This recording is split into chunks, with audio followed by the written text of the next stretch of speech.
bukan memperkaya diri sendiri. Kemudian al-mukmin, mempunyai keimanan yang kuat. Karena orang kalau imannya ndak kuat, apalagi pejabat yang imannya ndak kuat, itu nanti jadinya kayak Raja Fir'aun. Al-Muhaimin itu bisa dipercaya, sehingga kedepannya bisa Al-Aziz, kuat dan dapat dukungan dari mayoritas rakyat. Allahumma sholli ala Muhammad. Ulun izin bicara ke pian sabarataan. Kowe menengo tak antem yo. Bisanya ya cuman ulun nama pian sabarataan. Nah, kalau lagi dakwah ke daerah-daerah, ke pelosok-pelosok, alhamdulillah daerah-daerah di Indonesia semuanya hampir sudah pernah ulun datangi. Ulun yang paling kadak paham itu daerah kewanitaan. Itu. Kalau daerah-daerah lain udah paham. Setiap ketemu sama pimpinan-pimpinan, kepala-kepala daerah, mau kepala daerah tingkat 1, kepala daerah tingkat 2, ketemu Kapolda, ketemu Kapolres, ulun selalu berpesan, izin bapak atau ibu kalau melantik pejabat yang eselon di bawahnya, biasanya dilantik kemudian sumpah jabatan. Setelah itu agar menjadi pejabat yang baik, tolong semuanya diajak berdoa. Jangan lupa berdoa, memohon kepada Allah supaya dijadikan sebagai pejabat yang baik dengan bimbingan dan pertolongan Allah. Rata-rata para pimpinan itu bertanya, doanya seperti apa Pak Kiai? Akhirnya saya ajari, doanya begini, setelah dilantik dan sumpah jabatan, baca doa nawaitu shauma ghadin an adai fard. Nah, ya kayak pian, mereka juga heran dan bertanya, bukankah itu doa dan niatnya puasa? Lah ya, emang maksud ulun begitu. Setelah dilantik dan mengucapkan sumpah jabatan, puasa dulu, harus puasa. Namanya orang puasa boleh menikmati hidangan yang lezat-lezat, boleh makan soto Banjar, boleh makan sop buntut, boleh makan udang galah. Ini saya omongin karena tadi di rumahnya Haji Tony saya disuguhin itu, tak apalin. Boleh makan apa tadi lagi ya, ada ikan wader,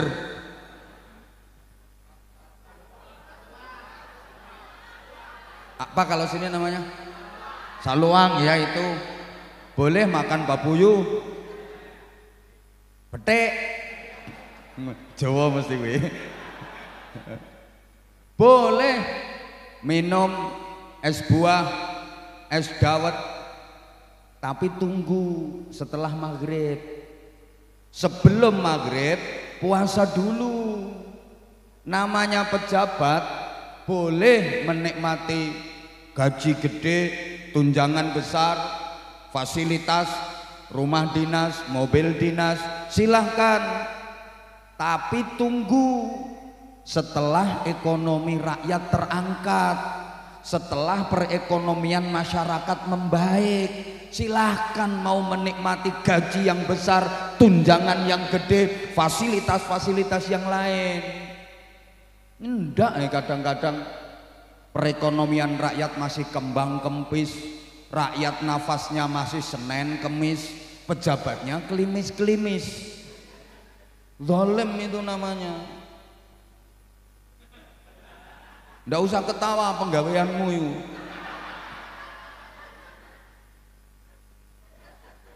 Silakan mau narik atensi ke perusahaan mana, atensi ke perusahaan mana, silakan kalau ekonomi udah membaik, kalau rakyat kesejahteraannya udah terangkat, harusnya seperti itu.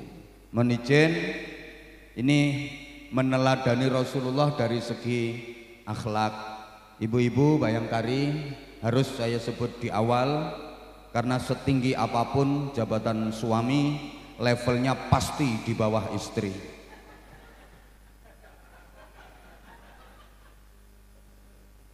Loh iya,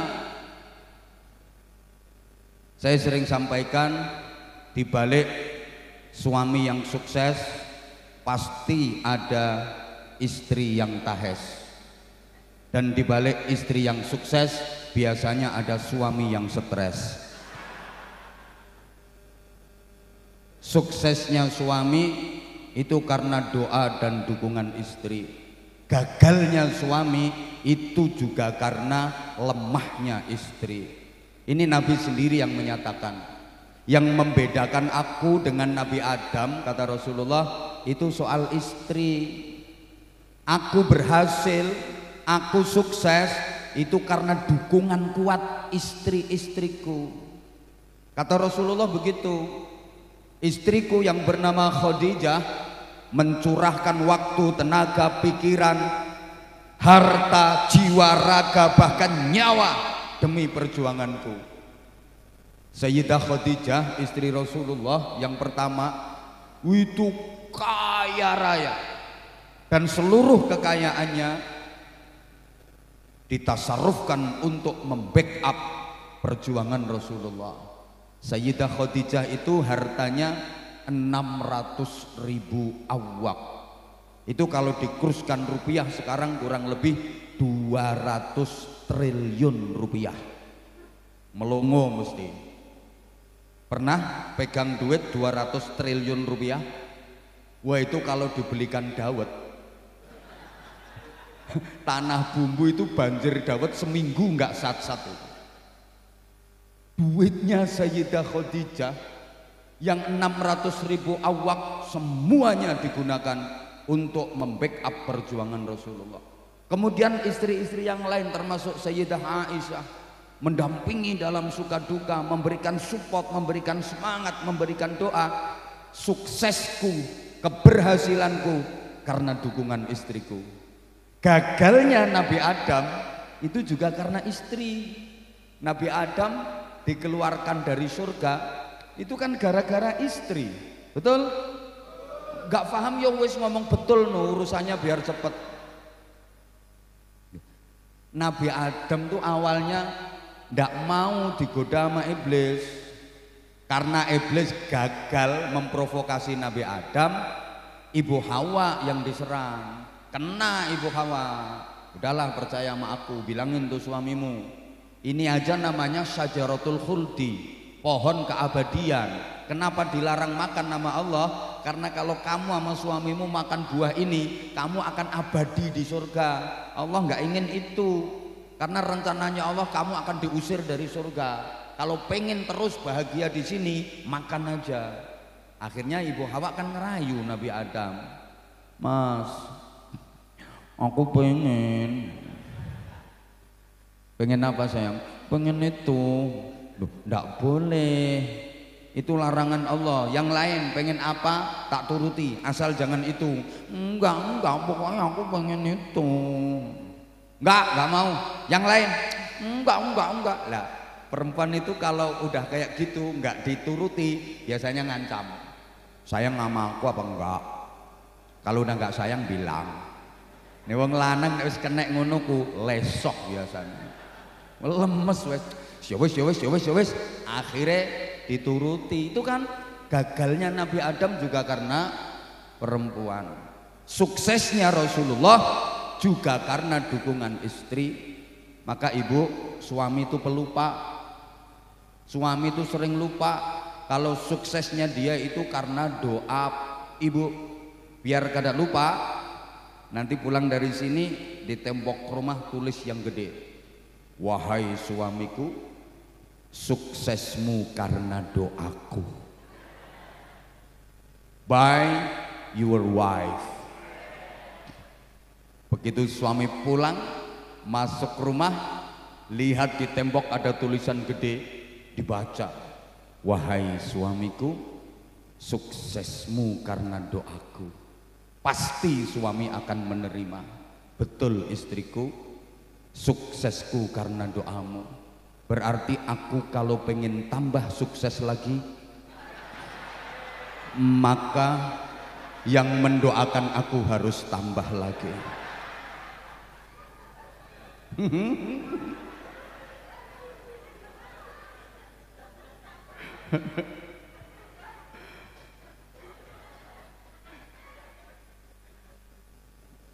Perempuan, kenapa perempuan kok sakti? Loh, segagah apapun suami, masya Allah, di depan istri itu kayak anak nggak lulus TK. Kapolsek itu udah ajun komisaris polisi. Lah itu kalau di depan anggota yuk gagah, kamu sana, kamu sana, kamu sana. Di rumah dibentak sama istri, goblok mendadak.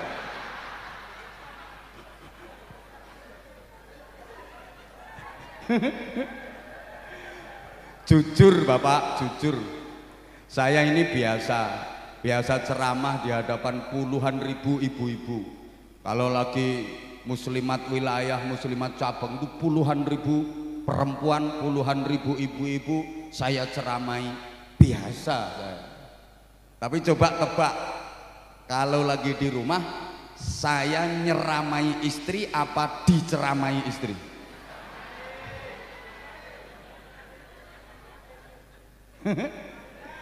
Saya ceramah di hadapan ribuan ibu-ibu biasa, tapi suruh ceramah di depan istri saya seorang diri nggak berani saya. Misalnya dia lagi ngambek, seringkut, celedot, seringkut. Nah sini kamu duduk, dia duduk, plek, langsung saya kasih ceramah.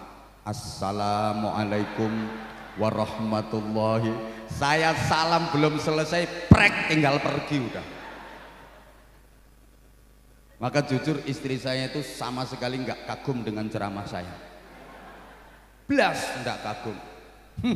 Biasanya kalau saya lagi di rumah sore habis asar, itu ada tetangga yang suka muter radio pas ceramah saya. Itu kan kenceng banget itu, terdengar dari rumah. Saya lagi duduk, dia lewat di depan saya. Ceramah apa? Ngono kok disenengi wong akeh. Ceramah apa? Saya jawabnya singkat, sing penting laris aku yang.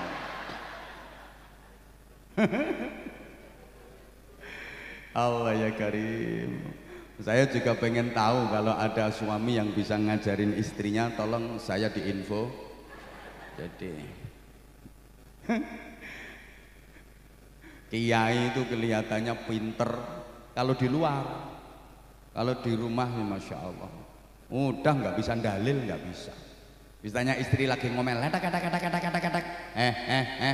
istri itu nggak boleh suaranya lebih kenceng, lebih keras daripada suami, dilaknat seluruh makhluk yang kena sinar matahari.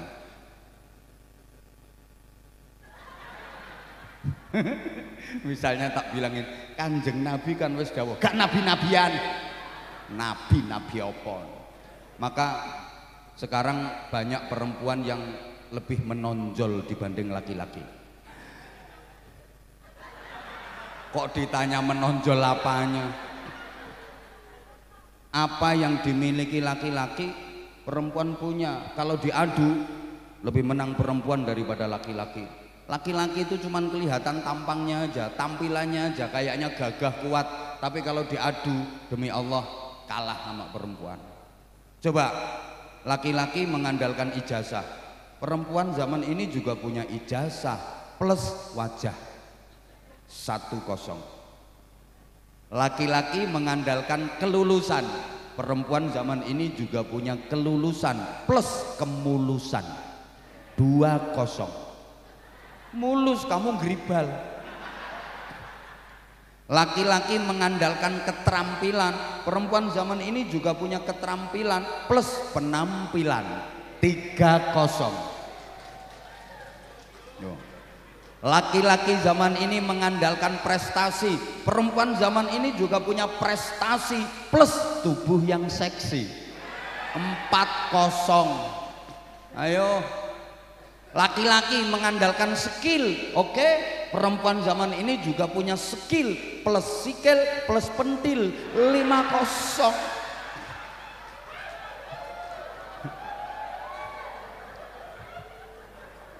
Kalah loh.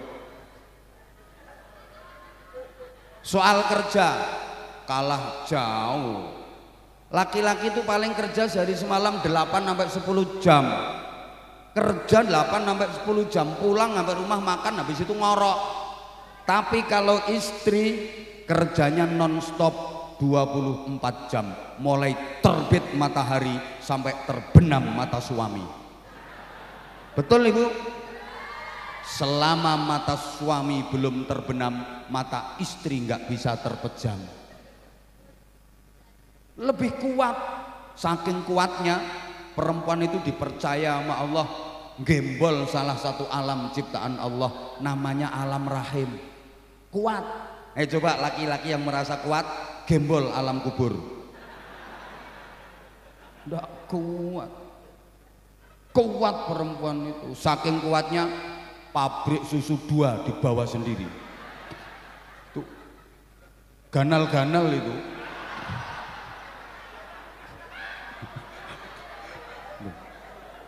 Pabrik susu loro lo disonggo dhewe kuat. Lah wong lanang nggawa ndok loro cilik-cilik masih minta bantuan burung. Ndak mampu bawa sendiri. Dan ndak kuat.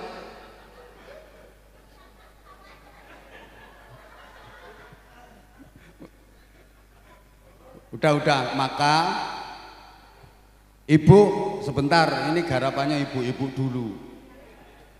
Sebagai perempuan kenapa sakti? Karena perempuan itu berasal dari kata dasar empu, dan empu itu kan pembuat senjata. Empu gandring, empu supo, empu tantular, empu sendok, itu kan sakti-sakti. Lah perempuan itu berasal dari kata dasar empu dengan awalan per dan akhiran an, perempuan. Makanya sakti. Gak ngandel ya wis. Iki mikire suwe. Ya Allah ya Karim. Allahumma shalli ala Muhammad. Allahumma shalli ala Muhammad. Oke, nanti kita sambung. Sekarang saya hanya ingin mengingatkan kembali kepada Bapak dan Ibu sekalian tentang 6 harapan asasi hidup manusia agar hidup benar-benar bermakna. Jadi ada 6 harapan asasi agar hidup manusia itu benar-benar bermakna, dan sesungguhnya kita sudah sering diingatkan tentang 6 harapan asasi ini ketika kita berinteraksi dengan sesama. Cuman kita sering nggak menyadari. Apa saja? 1, hidup itu harus selamat. 2, hidup itu harus sehat. 3, hidup itu harus nikmat. 4, hidup itu harus manfaat. 5, hidup itu harus terhormat. Dan yang ke-6, hidup itu harus sukses dunia akhirat. Ini 6 saja yang akan saya uraikan secara sederhana dan singkat-singkat saja karena waktu kita terbatas. Mudah-mudahan selesai dalam 15 menit. Gak melu nyangoni, gak usah cerewet. Ini bosnya Pak Kaji Tony lo meneng. Gak nyangoni cerewet. Udah diem. Pokoknya 6 ini aja yang akan saya sampaikan. Pertama, hidup itu harus Allah ya Karim. Ya aku ngomong itu didengerin. Ini cantik-cantik on. Ibu dengerin kata-kata aku, malah terpesona memandang wajah aku. Dengerin. Coba perhatikan, pertama hidup itu harus selamat, yang kedua harus sehat, yang ketiga harus nikmat, yang keempat harus manfaat, kelima harus terhormat, keenam harus sukses dunia akhirat. 6 kata akhirannya at, dan masing-masing ada keterkaitannya. Ini nggak gampang, makanya larang. Nggak pengen murah ya bojomu kon ceramah. Murah mahal itu tergantung kualitas. Coba perhatikan, pertama hidup itu harus selamat, kedua harus sehat, ketiga harus nikmat, yang keempat harus manfaat, kelima harus terhormat, dan yang keenam sukses dunia akhirat. Ini sebenarnya ketika kita berinteraksi sosial kita sudah diingetin, cuman kita kurang merhatiin. Pertama, hidup harus selamat. Siapa sih yang ingin celaka? Kada ada. Meneng otak gasak itu teman. Semua orang pengen selamat. Kapanpun, dimanapun, apapun aktivitas yang kita lakukan, kita pengen selamat, betul? Di rumah pengen selamat, di perjalanan pengen selamat, di tempat kerja pengen selamat, lagi duduk pengen selamat, lagi berdiri pengen selamat, lagi tidur pengen selamat, lagi makan pengen selamat. Loh, makan kalau nggak selamat, iso kuntal sak sendok-sendoke, kelek sak garpo-garpone. Makanya kalau mau makan doa biar makanannya barokah, biar selamat, gitu loh. Ini aneh ini, kalau mau makan yang disuruh doa anaknya. Ayo sayang mau makan, doa dulu. Mau makan, doa dulu. Baca anaknya, emang di sekolahan diajari, di tempat ngaji diajarin Bismillahirrahmanirrahim, Allahumma baik jana bima yajaktana wakina adabannan, amin. Mamae emplak-emplok ae. Ada yang kayak gitu, orangnya sekarang pakai jilbab warna putih pokoknya. Anaknya dipaksa-paksa suruh doa, mamanya nggak pernah doa, laklek kayak. Loh, maaf. Di toilet lagi BAB, kita pengen selamat. Ayo lagi BAB, berjuang, pertentangan, terus nggak selamat, berodoli sak usus-ususnya. Loh, setiap kita pengen selamat toh. Maka kalau kita berjumpa dengan saudara yang seakidah, kita diperintah untuk mengucap dan menjawab salam, yang itu berarti mendoakan keselamatan. Ketemu dengan saudara yang seakidah, ketemu dengan saudara yang seiman, kita diperintah untuk assalamualaikum.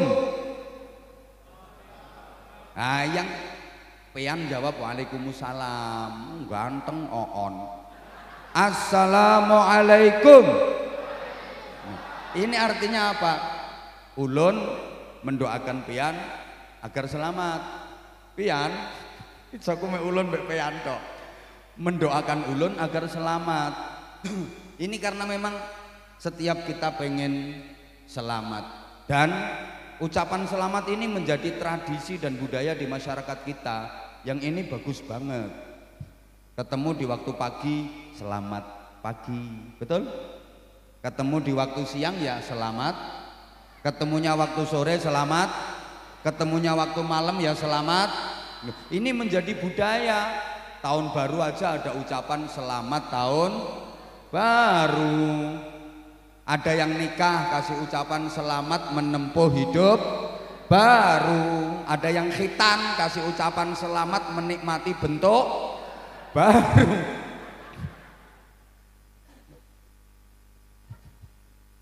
Ada yang bepergian ya selamat jalan, ketemu ya selamat jumpa, pisahan ae lho selamat tinggal.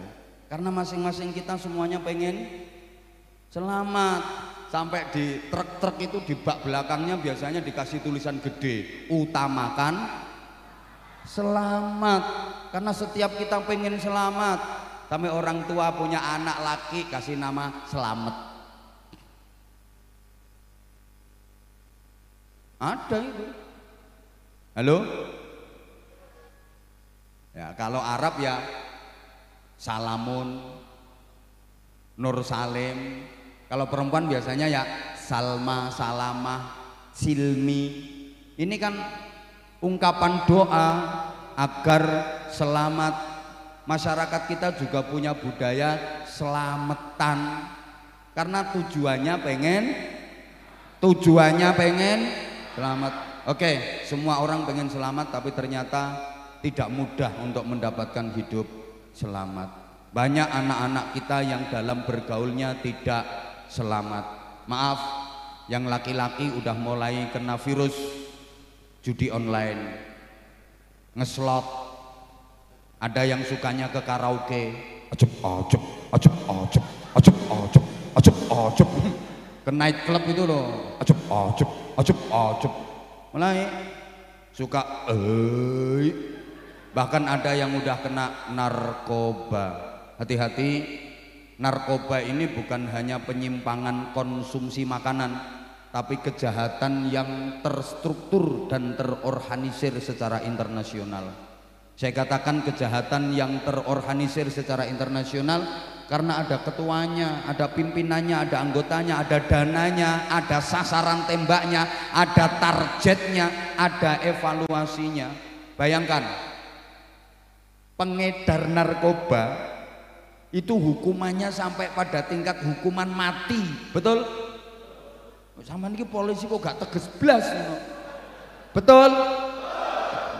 Tapi peredaran narkoba itu kok nggak ada habisnya, padahal hukumannya mati loh kalau ketangkep.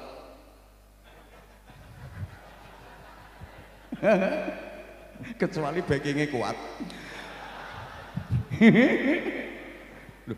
Hukumannya mati, tapi peredarannya kok nggak berhenti-berhenti, ya karena terstruktur dengan baik secara internasional, pengen merusak generasi bangsa. Awas, hati-hati, banyak anak-anak perempuan yang dalam bergaulnya juga tidak selamat, terkena imbas pemilu, perkawinan hamil dahulu. Kalau orang Jawa bilang tengkek biri meteng dikek rabi kari. Ada pejabat yang tidak selamat. Ada apa enggak? Ada apa enggak? Waduh, bahkan di pundaknya udah bintang 2, bintang 3, ndak selamat. Apa maneh pangkatmu sik rengget-rengget ngono.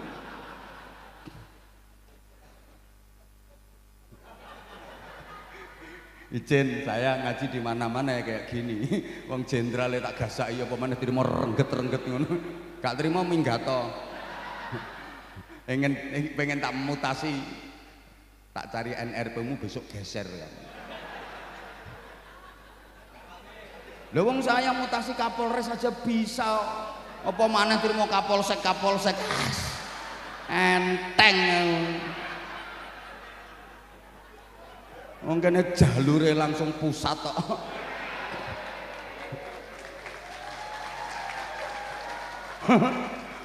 Bolo kabeh. Makanya aja macem-macem karo ulun.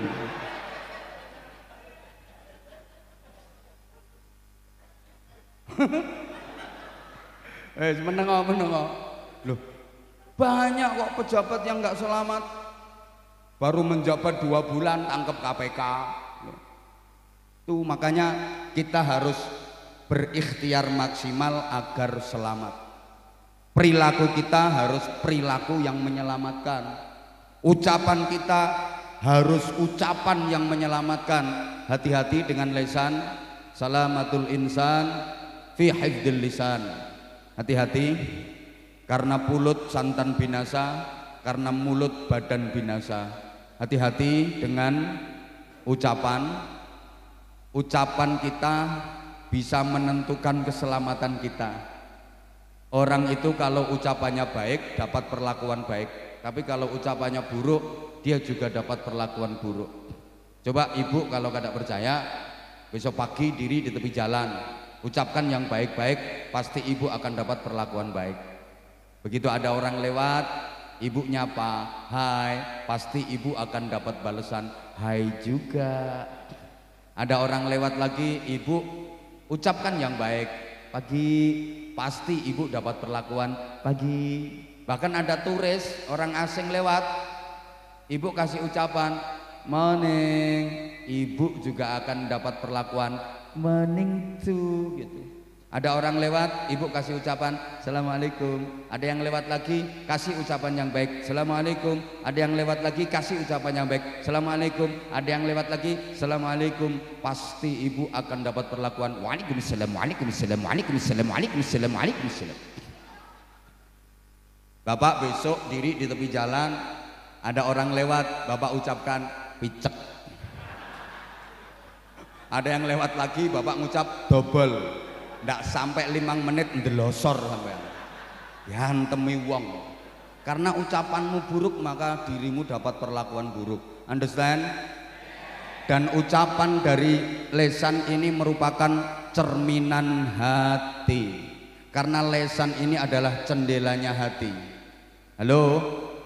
Yang keluar dari lesan kita itu isi hati kita. Saya sering sampaikan ibarat yang keluar dari mulut teko itu ya apa yang menjadi isinya teko. Teko itu bahasa Inggrisnya the ceret. Yang keluar dari cucuknya ceret yaitu apa yang menjadi isinya ceret. Paham? Ceret. Paham ceret ya? Teko ilo teko. Ya ceret. Kayak bojomu iku nanti-nanti nggawa ceret. Ceret kalau dalam isinya kopi dituangin dari mulutnya yang keluar kopi yang kenceng dong. Ceret kalau dalam isinya jahe dituangin dari mulutnya ya keluar. Ceret kalau dalam isinya susu dituangin dari mulutnya yang keluar susu. Bapak kalau yang keluar susu pasti 2. Lah yang susu itu pasti 2. Kalau cuma 1 namanya su. Kalau susu pasti 2, kalau cuma 1 namanya, kalau 2, kalau 3, lah no. Makanya susu itu pasti 2. Jadi ingat, saya pernah ke kantin ya, kantin. Saya kalau lagi ngopi, nyantai itu di tengah perjalanan ngaji biasanya kan mampir ke kantin, ke warung gitu, nyantai.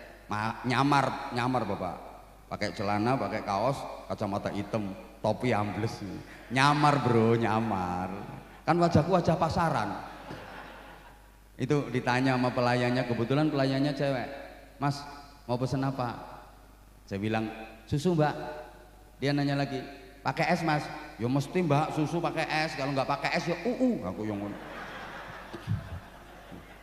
Lah yang susu itu pasti pakai es. Kalau nggak pakai es namanya kayak nasi bebek, harus pakai B, nasi bebek. Kalau nggak pakai B jadi nasi gregeten aku. Ceret kalau dalam isinya dawet dituangin dari mulutnya yang keluar seperti itu.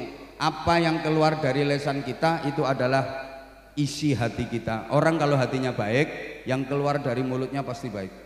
Coba maaf, ibu kalau lagi bersin, yang diucapkan apa ibu? Alhamdulillah. Itu karena dalam hatinya ibu baik. Tapi nggak semua seperti itu ibu. Ada bapak-bapak itu yang bersin, bukannya baca alhamdulillah, yang keluar malah nama-nama makanan. Soto, es teh. Itu berarti isi hatinya adalah departemen perbadokan. Ibu misalnya lagi jalan, enak-enak jalan, kaki kesandung, cetet. Yang dibaca apa ibu? Astagfirullah, innalillah, ya Allah. Karena hati ibu dalam itu baik. Tapi nggak semuanya seperti itu. Ada yang sebelah sini, enak-enak jalan, kaki kesandung. Itu bukan astagfirullah, innalillah, ya Allah. Malah binatang kaki 4 yang keluar. Loh, siapa ngomong asu? Lah itu asu jare. Nah itu berarti dalamnya kayak gitu. Ini nggak bisa dibohongi. Dan itu refleks spontanitas, nggak bisa disetting. Itu gambaran hati manusia.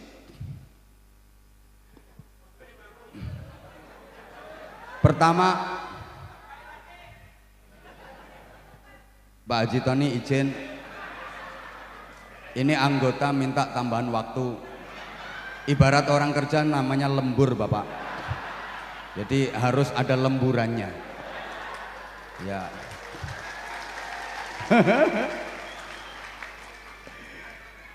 Jadi pertama, hidup harus selamat. Hati-hati, selamat tidaknya kita banyak ditentukan oleh kitanya sendiri.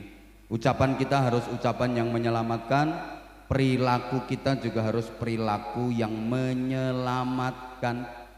Ada anggota polisi yang karirnya lagi bagus-bagusnya tapi tiba-tiba kena PTDH, pemberhentian tidak dengan hormat. Kenapa? Ya karena perilakunya sendiri yang tidak menyelamatkan dia. Betul? Oh, no. Kemarin di sini juga ada. Orangnya udah minggat. Loh, saya ngikuti Polres manapun itu saya ikuti, semua anak buah. Kowe gak percaya tak antem tumpeng kok, tak antem mingkong kok. Serius ini, serius. Saya bisa ngerekom. Guyumu lo gak enak di rumah. Kedua, hidup harus sehat. Ini dalam berinteraksi kita udah diingetin. Coba kalau ketemu sama temen, ketemu sama saudara, setelah mengucapkan salam, assalamualaikum, waalaikumsalam, yang ditanya pertama pasti kabar tentang kesehatan. Betul? Itu mesti pertama. Assalamualaikum, waalaikumsalam, gimana kabarnya, sehat? Mesti gitu. Assalamualaikum, waalaikumsalam, kepriwe kabar Rika? Sehat? Mesti gitu. Pripun kabare, sehat? Mesti gitu. Saya belum pernah dengar ada orang ketemu sama teman, ketemu saudara, assalamualaikum, waalaikumsalam, gimana kabarnya? Gering? Nggak ada. Yang ditanya mesti kabar tentang sehat. Demikian pula yang ditanya jawabannya alhamdulillah sehat, walaupun dia lagi sakit. Itu kalau ditanya gimana Bu, sehat? Alhamdulillah sehat, padahal raine tempelan koyok 24. Ngomongnya ya sehat, saking pengennya sehat gitu loh. Masa ada orang ditanya gimana Mbak kabarnya, sehat? Sehat apaan, habis mencret 8 kali. Ya meskipun habis mencret 8 kali nggak dibilang, nggak diceritain mencretnya, yang dibilang sehatnya. Betul? Ini kenapa? Ini juga doa bahwa setiap kita pengen sehat. Meskipun orang udah tua, gimana kek, nek, gimana kabarnya? Sehat, alhamdulillah nak, sehat. Tapi ya sehatnya orang tua loh. Beda kan sehatnya orang tua sama yang masih muda. Kalau masih muda sehatnya betul-betul prima, luar dalam sehat. Tapi kalau udah tua, untuk mempertahankan kesehatan perlu senjata. Coba kalau udah tua, mbah-mbah, kakek nenek itu, maaf, kalau lagi bepergian, dalam tas isinya apa? Minyak angin, minyak kayu putih, fresh care. Lah ngono-ngono iku. Wong kadang-kadang pergi ya bepergian, udah tengah jalan itu loh, balik pak, senjatane kari. Untuk mempertahankan kesehatan udah perlu senjata. Saya beberapa waktu lalu lagi ngaji bareng sama pejabat-pejabat tinggi, belum naik ke mimbar, masih duduk. Kanan kiri saya itu pejabat-pejabat tinggi. Kebetulan saya waktu itu lagi flu, bersin terus. Ditanya mas sebelahnya, Pak Ustadz flu ya? Iya kayaknya. Lu kanan kiri itu langsung ngeluarin minyak angin. Aku mikir pejabat tinggi ini yang nggawa senjata ternyata. Tuh, apalagi ibu-ibu, maaf, kadang-kadang belum bisa tidur kalau malam, nggak bisa tidur sebelum pegang 2 senjata. Tangan kanan botol diisi air hangat untuk tolak angin.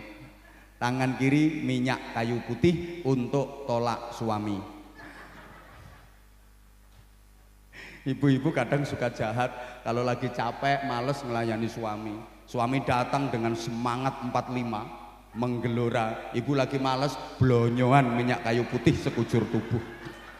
Nah, suami langsung balik kanan, kena pembunuh selera tingkat tinggi. Balik kanan, gerak. Sambil nyanyi, putuslah harapanku. Akhirnya suami masuk kelompok tilawah. Bukan tilawatil Quran, artinya tilawah, tidur di lantai bawah.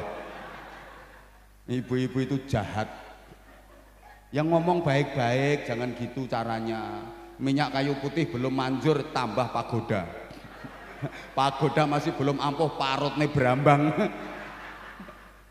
Suami kalau cerdas ya nggak mau kalah, adu kekuatan senjata. Ambil parfum disemprot.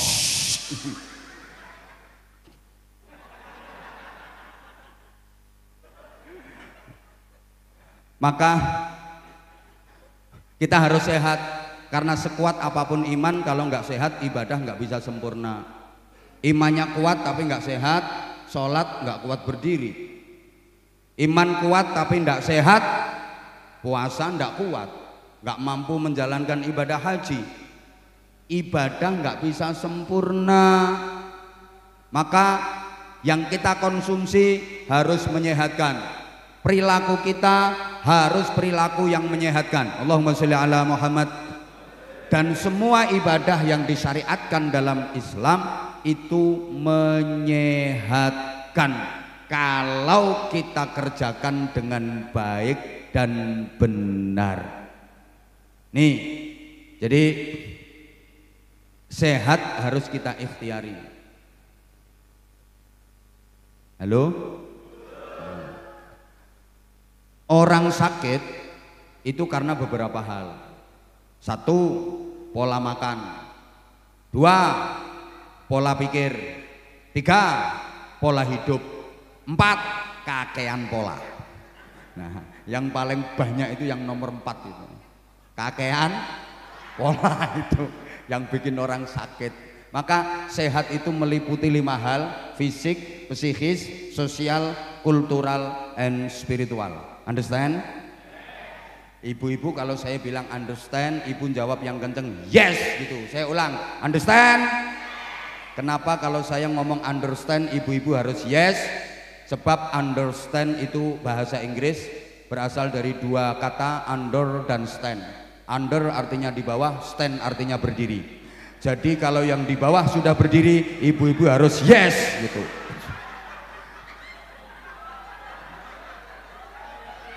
Ibu understand? Nah gitu. Kok ketawa? Tanya guru bahasa Inggris. Under itu artinya di bawah, stand artinya berdiri. Jadi kalau yang di bawah sudah berdiri, ibu-ibu harus yes, nggak boleh no.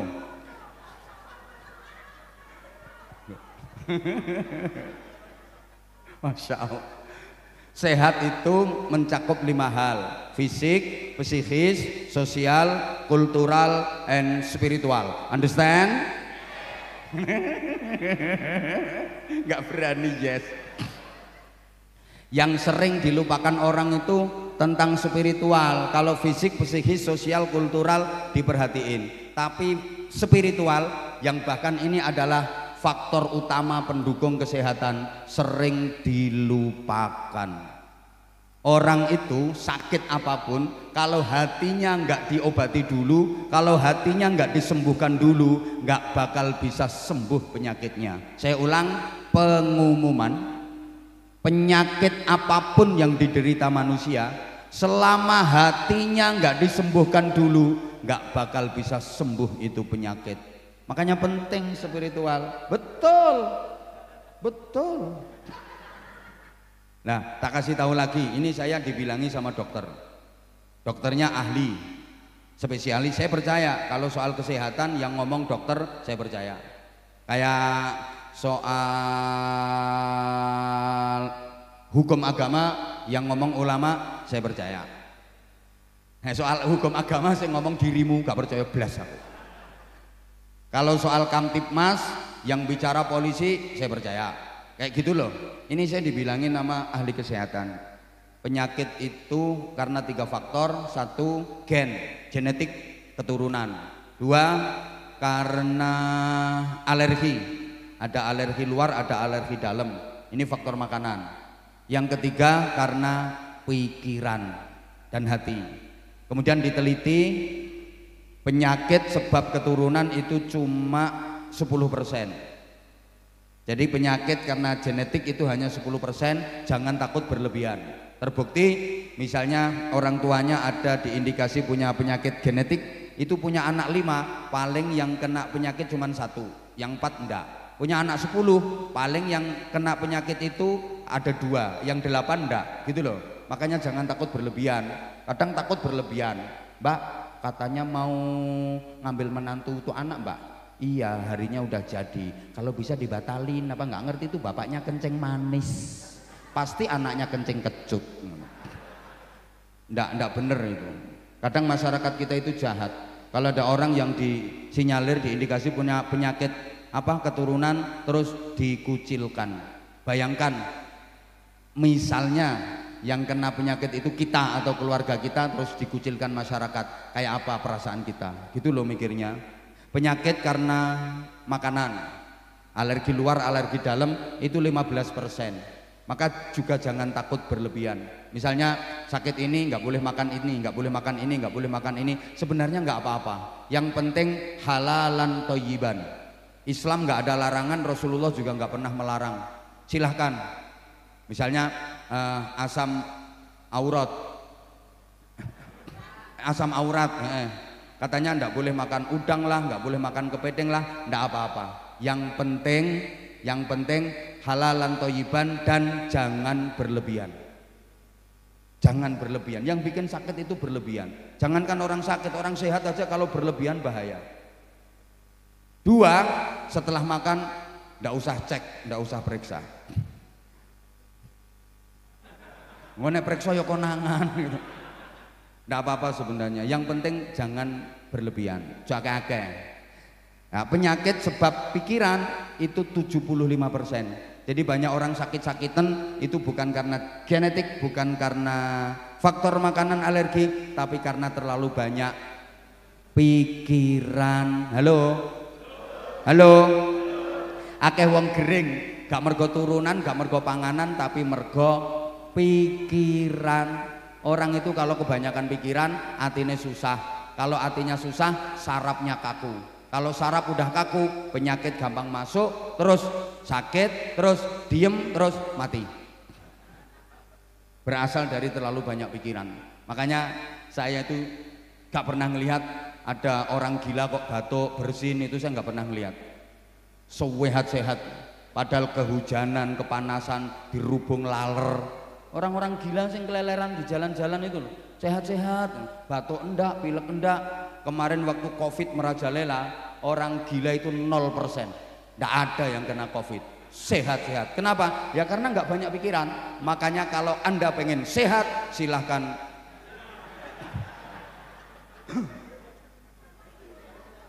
Lah ini terus diteliti lagi, laki-laki sama perempuan itu umumnya lebih dulu mati. Laki-laki, loh iya, ini bapak-bapak, mas-mas siap-siap rodok gampang mati. Kenapa? Karena laki-laki itu nggak suka ngomong, suka mikir.